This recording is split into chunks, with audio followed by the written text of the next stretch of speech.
How to use Streamable properly. Beginner mistakes that cost you. Streamable is a fast, user-friendly video hosting platform, but beginners often make mistakes that limit its effectiveness. Here's how to use it properly. The first mistake is uploading large files without compression. Most people get this wrong by directly uploading raw videos, which slows load times. Compress your video to maintain quality while improving playback speed. Second mistake, ignoring privacy settings. You won't believe how many users forget to adjust access controls, accidentally sharing sensitive content. Streamable allows public, private, or password-protected links. Choose wisely based on your audience. Third mistake, neglecting captions and titles. The surprising truth is that captions increase engagement and accessibility. Add clear title, descriptions, and captions to make your content searchable and user-friendly. Fourth mistake, not embedding properly.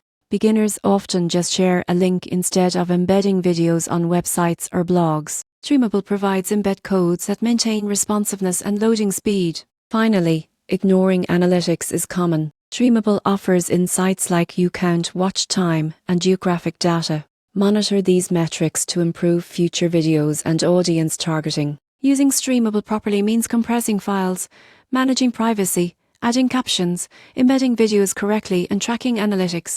Avoid these mistakes to make your videos look professional and reach the right audience.